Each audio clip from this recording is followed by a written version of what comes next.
for me, it was like, if I could not live my dream, what was the point of even existing? And I never wanted to look back on my life and say, what if?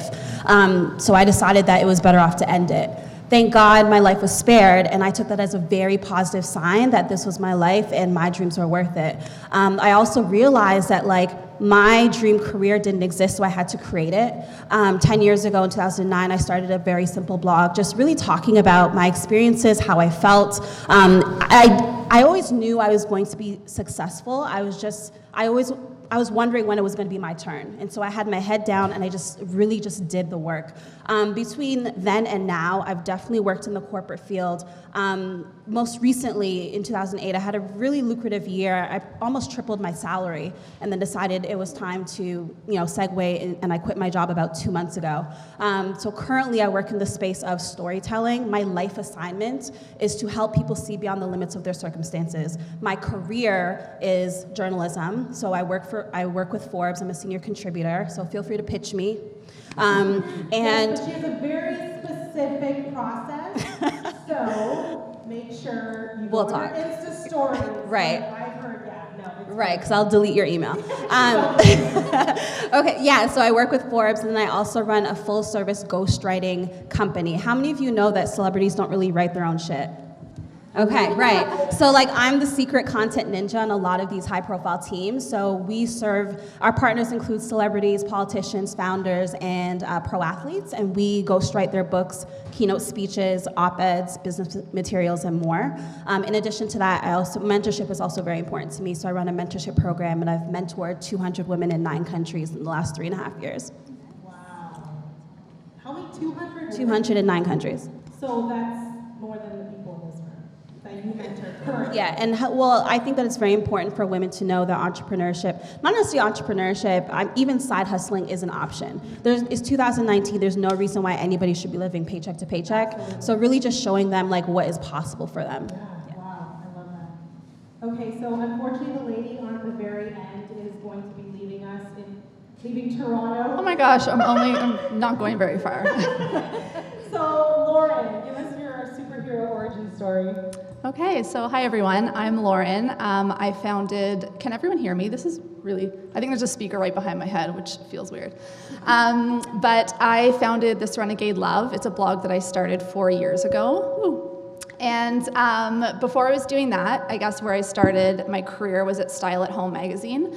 I was an editor there. And from there, I went on a press trip to Italy. And on that press trip, I was speaking to the PR person, and they said, you should come do PR for us. So I started working in travel PR in Toronto. And from there, I moved to the UK for the same company to head up their PR, their global PR and brand partnerships team. So I was doing that for a while in London, which was really great, and that's where I started working with YouTubers. So we were working with, does everyone here know who Lily Singh is, Superwoman? Great. So Lily and I have traveled together quite a bit. She was one of the influencers we worked with, and so that was what I was doing for, the company was called Contiki, and that's what I was doing there. But during that time, I really discovered that I wanted to be on the other side. I wanted to be the person who was creating content. I really missed writing. I love photography. And so I turned 30 and I quit my job and I started a blog, which is insane. And then I moved back to Toronto, and that's really where things picked up. So I've been doing that for the past 4 years. And it's kind of evolved into a bunch of different things. I'm really passionate about female entrepreneurship, and also just kind of living your best life and doing it authentically and really creating a brand, a personal brand that is just genuine and authentic to yourself. And so in doing that, I've kind of expanded a little bit, and I'm moving not so much out of the influencer space. I'm still doing a little bit of that, but I run a sort of mastermind workshop for female entrepreneurs that Octavia was actually a part of. It's amazing. Yeah. We've got a couple people actually. Yeah, Amanda's here, and I think Jen's here. And so it's called the Renegade Sessions, and so I've started doing that. I've run 2 of them. What else have I done? I'm kind of moving into more of the educational space. I'm going to be launching some workshops for bloggers and for people who want to create their own personal brand. And yeah, I recently did a talk for TEDx, which was really exciting. And that was on the power of telling your personal story. So yeah. And it's a perfect segue actually, because you mentioned brand. Now, it's funny, when we posted on Instagram, we said, what do you guys want to ask our speakers? And somebody said, like, what is a brand? Like, I literally don't know. People are always telling me, you know, work on your brand, what's your brand? You need to have a brand voice. And Lauren, I'll start with you. Like, what would you define as brand? Because it's a little bit tricky. It is a little bit tricky, and there's different types of brand. Obviously, there's like brands that we know, like Nike and RBC and things like that. But in terms of personal branding, I think Jeff Bezos, was the one that said it. He said, a brand is how people talk about you when you're not in the room. So it's everything from how people identify to you, how people emotionally connect to you. It's everything from the brand message to your core values, to your beliefs, to what you believe in, how you speak to people, the actual visual identity that you have.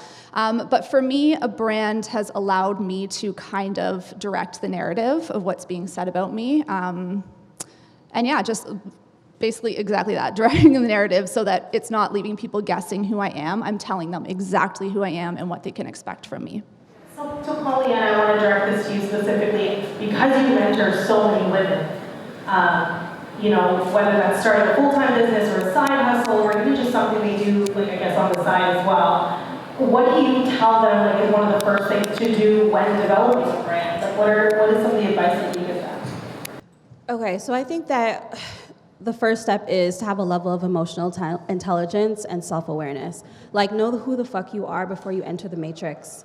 Honestly, and I call it the matrix because it will swallow you up and you can get so, exactly, right? And there's this comparison game that we play, we get sucked into the social media world. So like, have a great foundation and know who you are and know what you're fighting for and what you're standing on, first and foremost, before you enter. It's really honestly because otherwise you'll crumble, right? You can't build an empire on a shaky foundation. So like, what if someone's like, I really want to be a fashion influencer?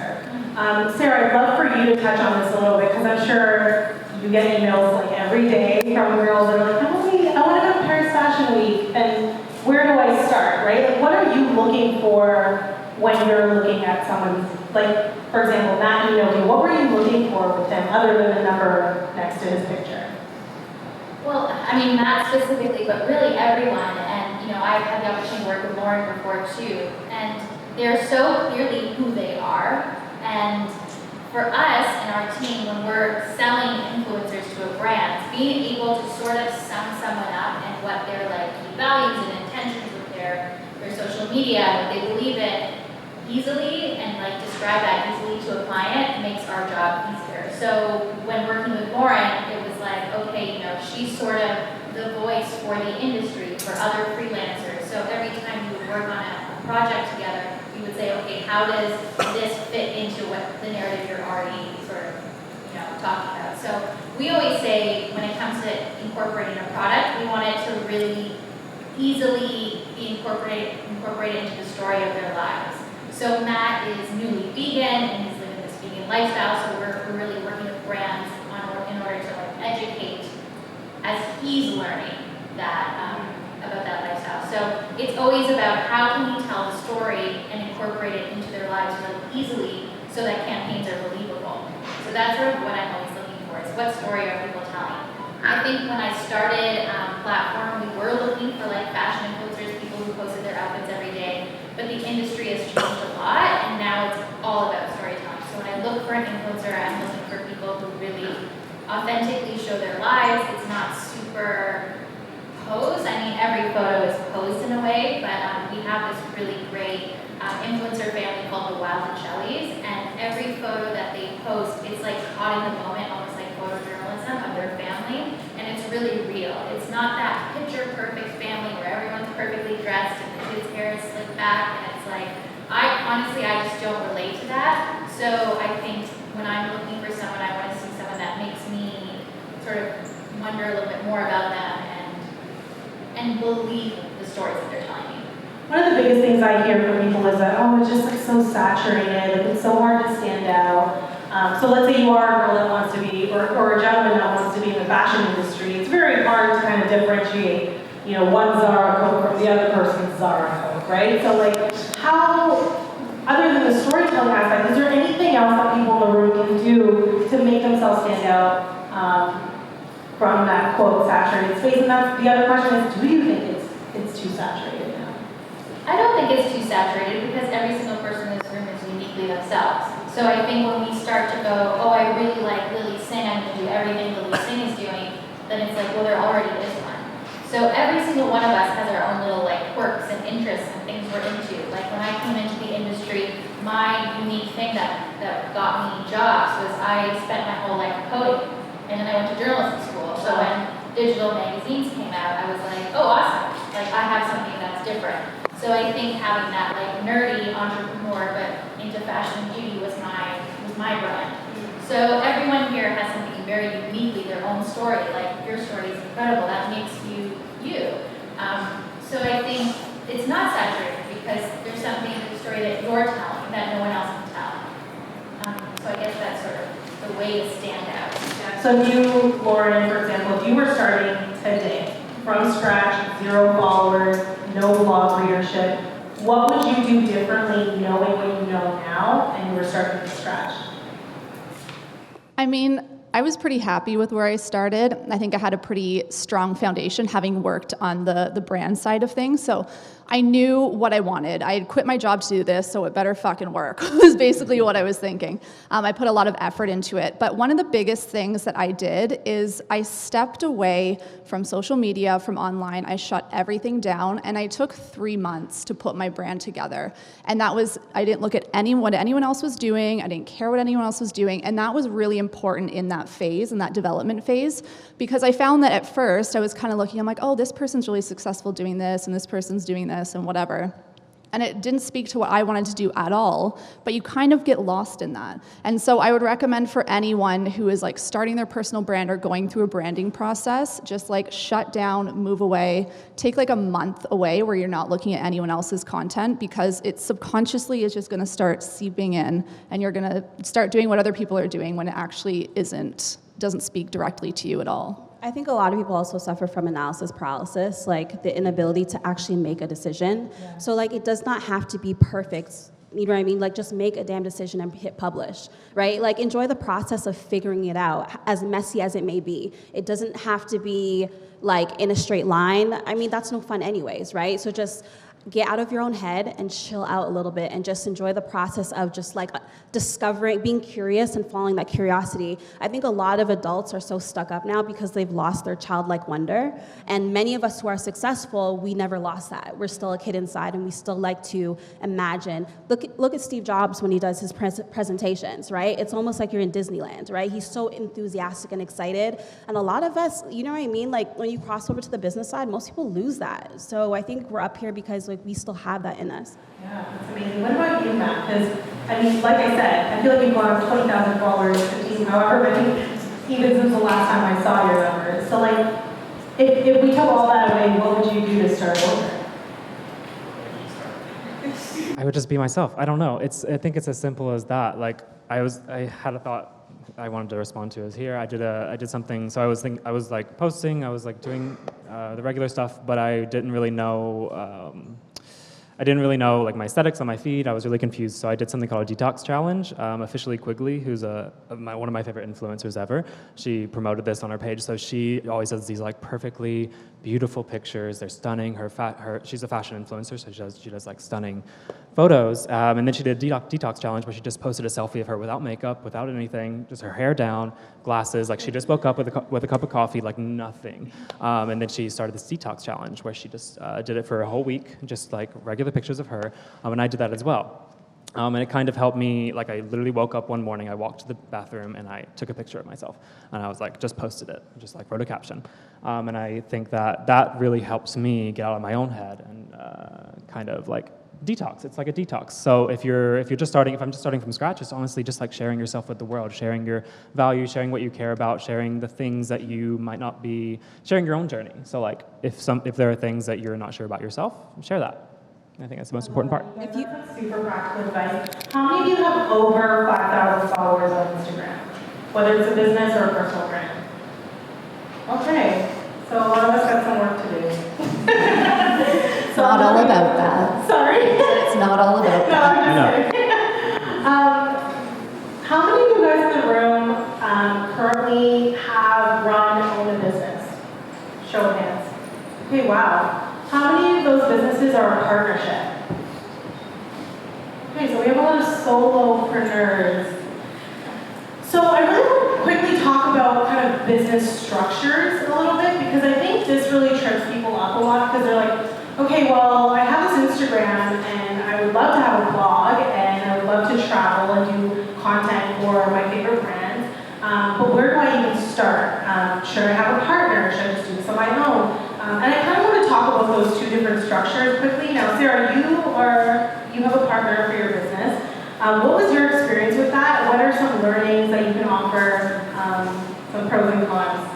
I was scared to do it on my own, to be honest. I don't want to be alone with myself and my thoughts all the time. So my partner is Daniel Ocean. I don't know if anyone follows him on Instagram, but he's also an influencer. And what made Daniel the right partner for me is we are complete opposites, like completely. He is creative and I am strategy. So every time we make a decision, we're forced to sort of look at the entire scope instead of just me always doing what I think is best, because that's not necessarily the right decision. So we have to balance everything, and it has to kind of go through our process of arguing over it for a week before we're like, okay, we found something that makes us both happy. And my brother's an entrepreneur, and he's 10 years older than me. He's had his web firm for 20 years, and he's always had a business partner. And he told me that, always pick someone who is the opposite of you, because that will be the best way to sort of test as many ideas as possible. So for our business, like, if it was just me, it would be strategically well run, but the creative and the marketing and the ideas wouldn't be there. That is all him. So I think for me, it was good to have someone to complete me. And then there are times when you own a business that things are really stressful and you want to cry and scream and shout, and it's great to have someone to do that with. Amazing. And bounce off. And he's super even and always chill, and I'm like, ah! So he calms me down when I'm about to freak out about something. So it's nice, I feel confident knowing I have someone there to help me out. Yeah, for sure. Pauleanna, I believe you also have a partner, right? Right. So I brought on 2 business partners previously for other companies I was running, and that blew up in my face because I didn't want to do it alone. And then it ended up being a very bitter divorce. It was awful. So now for the communications agency, I recently hired a director of business development. We lawyered up, and that's the thing. Contracts are so important. You can't just hire your best friend. That's just not the way to go. So we lawyered up. We split all the profits 60-40. That's really big for me. That's a big investment, but she brings so much value to the table. When we're dating, we ask questions and we're so inquisitive. You should transfer those skills to your business partnership. So we sat down, we spent time together, we got into each other's head to see if we were compatible, because it is a marriage, right? The other thing was we came up with a conflict resolution plan, right? If we want to bite each other's heads off, we're not just going to quit and walk away. How are we going to fix this? How are we going to solve this? What is your love language? You guys know that? No love languages? Okay. Yeah. What is your love language? So, you don't end up screwing me over. And then the other thing is, just honestly, finding someone who, again, she's strategy, I'm creative, right? So we balance each other out really, really well. But also to open communication and just knowing that, because at some point you might want to expand. We also have a lot of staff. We have researchers, we have writers. So I believe we were talking earlier about when is the right time to expand. I always expanded before it was time to expand. I always thought like a corporation from the beginning, right? So that's always been my strategy. And what happens if you're I think we should expand, and your partner's no, I think we need to take care of some housekeeping. How do you navigate through those kind of sticky situations? It's a conversation. You don't expand right away, right? There's levels to this. It's a conversation, and at some point we get on the same page as to what team members we should bring on, why, and when. So you just communicate. I had a full PowerPoint presentation. I have a spreadsheet for everything. So we just added 3 new employees. So it was I had to prove that would bring in money. And so to do that, I basically did all 3 of those employees' jobs on top of mine for a month so we could make the money. Mm-hmm. So we signed 8 new bloggers, and I managed them. I typically have other people managing them. So I did all of their jobs so that as soon as it was time, to get payments, and they were there. So it was when you own a business, you sort of have to do those things where you work extremely hard and don't sleep for a few weeks or months or years. But then it all pays off. So yeah, it was I did it before, but I still kind of hustled through it. So yeah, I had to have a PowerPoint presentation to convince him that spending the money was. So essentially, it's like you're pitching to each other, like, Yeah. hey, I think we need to hire 3 new people. What do you think? Well, yeah. So it's like you guys were both saying, it's kind of like a marriage, just back and forth and compromising and making a case for yourself. So basically, yeah, just like a marriage. Lauren, you're solopreneur. You're steering the ship on your own. What are some pros and cons of that approach? I've always, looked at people who had a partner and been like, oh my God, I wish. I just wish I had someone who could do half of this work. But then you speak to people who are in partnerships and have gone through those sorts of divorces, and it's a nightmare. So I guess it's the grass is always greener. But what I've learned is really where to put my money smartly and outsource. So if I have big projects coming up that I'm working on, how can I bring someone on to kind of offload that work? And then things like web development, I could learn it and do it, but do I want to? Probably not. It's going to take up way too much time, so, pardon?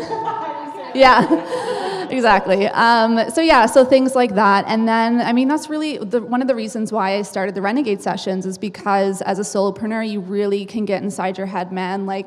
You're just sitting at home working for yourself, and it can just be it can really impact your mental health. Yeah. And that's something not a lot of people who are self-employed talk about. And so I launched this workshop for female entrepreneurs so that we could create a support system for each other. And it's just been the best. So, yeah. Really the best. Yeah. When are you opening the next round? I know I'm putting you on the spot here. It's going to be in fall. I'm going to do one in fall and winter. And then I'm moving to Prince Edward County this summer. So I'll probably run one out of there in the winter as well. Amazing. Mm-hmm.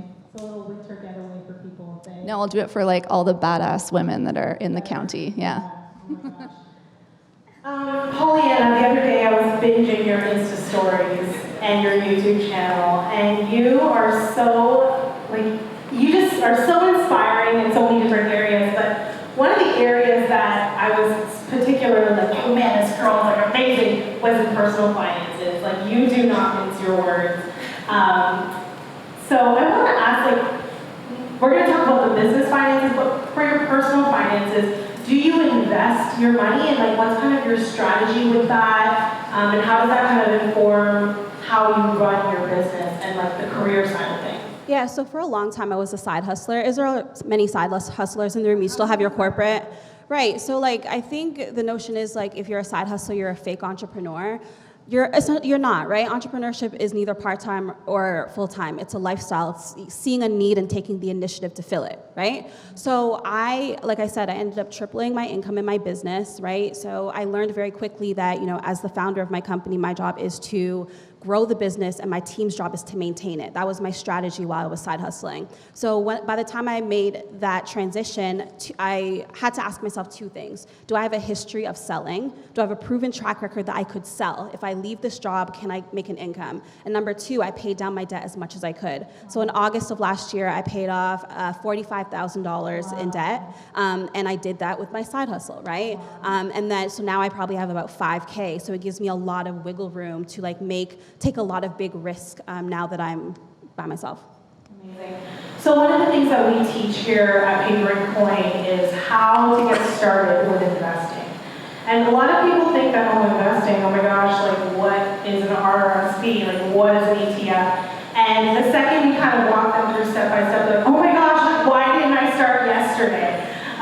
So kind of talking back right at the beginning of the talk, I really, really encourage you guys to go and talk to the accredited portfolio advisors at RBC Investees. They will break it down for you, and it's super simple, and it's not even, I think it's 2-3 steps even to get started. So go and talk to them, because what Pauleanna was talking about, just creating that buffer for yourself, is so important. But also too, right, if you have 5 broke friends, you're going to be the 6th.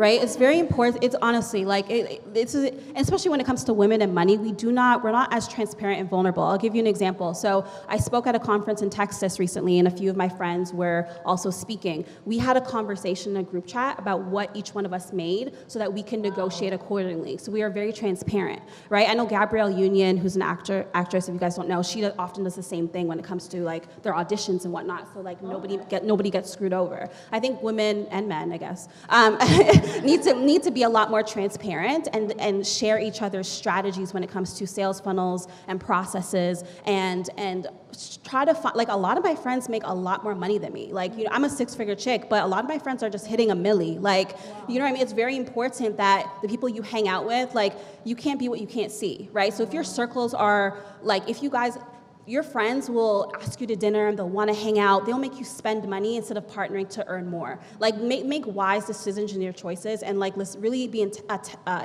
intentional around the conversations that you have with the people around you. Yeah. What about you, Matt? Do you have anything? I know you said like, yeah. I know nothing. Zero things. I'm also not a permanent resident in Canada, so I can't invest here, which is sad. But we'll see. Yeah. So one of the things that's really important when you're starting, whether it's a brand or a business, is investing into that brand and business, as you probably know all too well, Sarah, and Pauleanna as well. What are some of the things that you think, like, people in the room that are just getting started, they're like, okay, I want to start this business. I know it's going to take a little bit of money, but I have no idea where to put that money. Like, what would you say to those people where they should kind of get started in investing in their own business and their own dreams? Well, I was lucky because my business idea had very little upfront costs. So we didn't need a huge line of credit off the bat.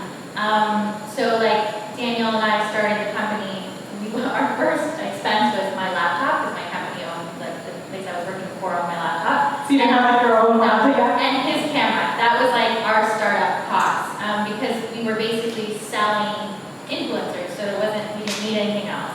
And I had sort of strategized that in 6 months we would get an office and our first employee. And in 6 months we got an office and our first employee. But I think where people make the mistake often is they try to get all the frills right off the bat, and those are the companies that I see like come in, and then I'm like, where did that person go? Because they invested in like the fanciest office on day one, which unless you have investors, I didn't, or you have some sort of incredible line of credit, great, RBC investments, that's not always realistic. So the things I made sure I had was a good credit score, savings before I started, so I made sure I had 5 months to pay. I had a mortgage at that time, so I had money. So I had 5 months, because I thought by 6, we should be good based on all my calculations. I wrote a business plan. I had an accountant look at it and say, like, are you sure this is worst case scenario? Because a lot of us start, do a business plan, and the best case scenario, it'll never happen in the first 5 months. So we did absolute worst case scenario business plan and plan from there. So for us, we were lucky because it's, small, but that's not always the case. My best friend just opened a gym, one of her trainers are back here, and that is a massive investment to open a gym down in Toronto. So again, she, worked up to that by, she had real estate, she had a great credit score, she had a line of credit. So those things definitely are important, and I think often overlooked when people jump into it. So yeah, those are super important. It's like super scary. Like, how many of you are full-time entrepreneurs? Like, you don't have any other job? Okay, that's a lot. Wow. I think that's one of probably the scariest things, is just being, you know what? I'm going to do this. I'm going to quit. And like, there's obviously different strategies, Pauleanna, like you said, of just kind of easing into it and waiting until your side hustle has enough money. But that's not what you did, Matt. You quit DHL. What was like your mindset in that moment? And like, did you have savings the way Sarah did? Like, what was No. I was a student right out of college. Like, I had my internship savings, but it wasn't anything at all. It was kind of more of a calling on my part that I just could not sit in an office anymore. I couldn't do that live. And I know it's not realistic for a lot of people, and I really suggest having a strategy and savings before you do it. But at the point, I said to myself, you can either sit in this internship for 6 more months, find something else after that, or you can take the money you have, use the phone that I have in my pocket, the laptop I have in my backpack, and go make something out of it. And I did. 3 years from now I have a sustainable income off of as an influencer. So I think if you think about investments and investing in your company, you don't need anything but what you have right now. Everyone has a phone, everyone has a laptop, everyone can make a business. And the investments outside of that can come later. And I think especially if you're going into like the blogger world or starting a platform media, like things like that, you don't need much. Yeah. I think you invested, I would just want to speak on it for Matt, because I'm his biggest fan. For Matt, I feel like your biggest investment was time. Like, I really feel like you spend a lot of time, and there's, in this industry, and you'll see it, there are a lot of people that want to spend as little time as possible and make the most amount of money. It's often why people do this. Matt is not one of those people. He truly spends like 9 to 5, probably 9 to midnight every night, constantly working. You don't get from 35,000 followers to 80, taking one picture a day and spending 20 minutes on it. If you want to be like Matt, that's just not, it's not going to happen. He spends so much time engaging with his audience and like building relationships with brands and showing up to events, and the way he contacted me, like it's constant work. So I think a lot of people come to us and they're like, oh, I wish I had that lifestyle. You just take a picture and you're making like, how much money did you make on that? But he's working all of the time. So I think that I'm going to toot your horn and say that your investment was time. Lauren, what mistakes do you think that bloggers, influencers, or just anyone that has any kind of social media component to their brand or their business, what are some mistakes that you see them making, like these days? With money or just in general? In general, with their business. How much time do you have? No. Yeah, go for it.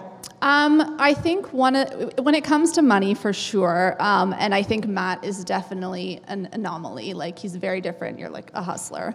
I think one of the things is once bloggers or influencers start getting paid, then you need to have something else. If you're just starting out, you need to have another stream of income coming in, because what you're going to start doing is just taking whatever comes your way. Any brand that pitches you, you're going to be stressing about money, and you're just going to be taking whatever it is, whether or not it's a good brand fit. So one of the things I always recommend is like have that as you're growing it, but also like maybe do some freelancing on the side, do some writing, sell some services, whatever it is, and make sure that you're having diverse income streams so that if one dries up, then you're not stressing about money and taking on brand partnerships that really aren't a good fit. And then the other thing is just like, don't buy your followers, don't buy likes, don't do any of that bullshit. It's so bad. It's going to kick you in the ass. As Sarah knows, there are tons of forms of software that brands are using to be able to tell these things. I can tell just by looking at it. Everyone can tell you're buying shit. Don't do it. I didn't even know that was a thing until you started talking about it. Oh my God, people, you can buy anything. You can buy saves on Instagram. You can literally buy anything. It's just don't do it. It's such a detriment to your brand in the long run. We have a list now. We have like a blacklist. Oh my gosh. We have like everyone's now onboarding software, so we can see if you have 1% fake followers, 20%, 60%. So if you're doing that, like don't think you're hiding it from anybody. Wow. So I'm watching. And so I started putting together a list of like people that do that. And now it's like just everyone knows. And so I think the way the industry is changing is great because it's changing. What's happened is there were some people who probably bought followers originally because they're like, I just need to get from 6,000 to 10,000 to like get a certain thing, the swipe up function or whatever, and succumb to that whole like comparison thing. And now they're like, I've had people come to me and say, I bought followers, how do I undo it? Wow. Well, you can't, and it's a little too late. So I think honesty is the great policy there, and maybe not charging a rate. If you have 60,000 followers and 30,000 are fake, then don't charge a rate for someone who has 60,000 followers and charge a rate for someone who has 30 and say, listen, half of that isn't real, these are my real numbers, and just be honest. And I think brands would appreciate that because I think we're at a point where people have already done it and now they don't know how to undo it. So I think, one of the other things that I often see is, everyone's like, I want more followers, I want more followers. Don't focus on getting more followers, focus on getting the right followers. Because at the end of the day, if you have 30,000 followers who you've bought or like really aren't that interested in what you have to talk about, then you're not really making an impact. You're not really influencing anyone. And if you're selling a product, then you're not selling to your preferred customer. So just focus on, building that community of like the right people. Maybe it's you want to focus on Toronto people. That's what I did.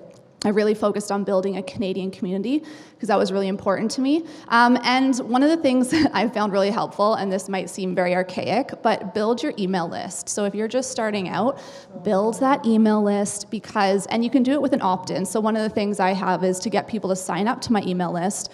I have a bunch of downloads that they can have, and it's like, sign up and you'll get 10 ways to make money as a blogger, and it's a guide that I have. Great. Everyone that's signing up for that list is specifically interested in blogging. Those are quality people, so it's a really good way to create a group of people that you can target at any time. There's no algorithm. You're showing up in their inbox, and the open rates are like 50%, so it's pretty good. And I think, what was it, a few weeks ago, Instagram shut down, and you were like, this is why you need an email list. An email list or anything, a website, you need to have something other than building your brand specifically on one platform. That's what I just recently did. Yeah. I recently started YouTube and revived my blog with my partner because of the fact that I was only on Instagram and I had 80,000 followers on Instagram, but it went down for a whole day and I was like, wow, my career could crumble because I don't have anything. Yeah. So that's why I started to diversify on YouTube and the blog. And I think if you're starting as a blogger, if you want to start this life, then you need to have cross-platform audiences. Amazing. So I just want to quickly wrap this up, but since I want to have time for you guys to ask questions as well. So real rapid fire, Pauleanna, what do you think is the next thing that people should be watching out for, and also what's next for you? Next thing people should be watching out for. Just business, the video, what do you see on the horizon? I mean, honestly, as a ghostwriter, I don't really need any of that stuff because I'm a ghost. But honestly, so one piece of advice that has made me a lot of money, so one of my favorite quotes is, you will not go further than you think, right? So a lot of people aren't thinking outside their hood, they aren't thinking outside their community.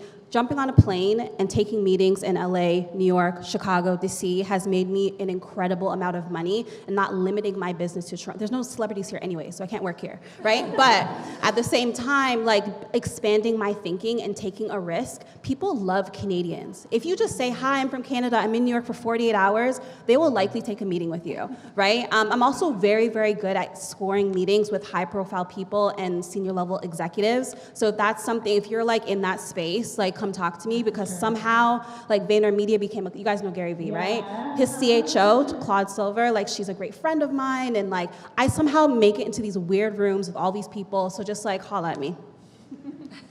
So caller, actually though, what was, I think you recently did a piece on, was it Gabrielle Union? Lala Anthony. Yeah. That's right. Yeah, so just don't be intimidated by titles, right? Befriend gatekeepers, especially if you're trying to get someone's attention. So my friends include the host, the stylist, the assistant, right? Befriend the gatekeeper, and once they co-sign you, you're in. Amazing. Matt, how about you? What's next for you, and what do you think that people should kind of be on the lookout for? In terms of influencing, I would say video is something that needs to be on your radar, something that I've been moving into as well. Sarah can speak on it. All of the brands that have been contacting her have been saying, we need influencers who can make videos, because it's just a better way of telling a story than just a still photo. So the photo in front of a cute wall is not as great as a video of what's the story behind that? What were you doing? Things like that. So I think that's what I'm going to be focusing on and what a lot of bloggers should be focusing on. What do you think, Sarah, from an agent perspective? We've been trying to educate clients a lot on what works, and finally I think this year, almost every single partnership we're seeing is a long-term one, or at least more than one post. We rarely sell just one post now, which is fabulous. Is that what brands are looking for? I think they want a brand advocate. So there is technology now that, brands are very sophisticated, more than we know. So for example, if your dream brand to work with is Nike, Nike can use a software that actually goes through Instagram and identifies who are the key people who are talking about Nike all the time. So when they want to work with influencers, they can be okay, these are the top Nike actual advocates. So a lot of times people come to me and they go, my favorite, I'm just going to make this up, brand is Maybelline, but I don't want to talk about them because I want to wait to see if they pay me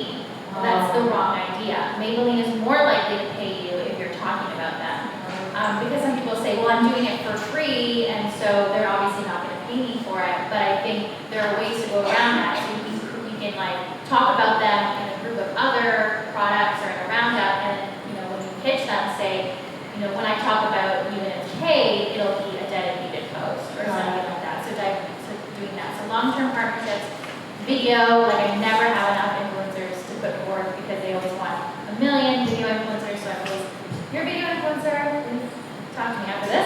And then I think, storytelling is huge. Brands have finally realized that it's not just about like, I love tea, the skinny tea thing. It's about like more than that. Yeah. We work with RPC a lot. They work with our influencers, and it's always about telling that story. I did a post with them all about how I started my business. So I think that is really big. But yeah, I think those are the main things for me. Anything to add, Lauren? I also agree video. I did just like a poll on Insta Stories and asking people whether they prefer to consume content via Insta Stories or in post feeds, and it was 93% said Insta Stories, like thousands of people. So that's really huge, video. Also podcasts. Podcasts are blowing up, and I feel like everyone and their dog has a podcast. But podcasts are huge. And as for what's next for me, I don't know. I'm always looking for ways that I can kind of like use my skills and experience. So one of the things that I've started doing is consulting on the brand side of things. So having worked on the brand side and as a blogger, I can kind of offer that unbiased opinion and consulting on how to put together really effective campaigns, what influencers, like I also have a list of influencers that I know are legit. So just being able to offer that, yeah.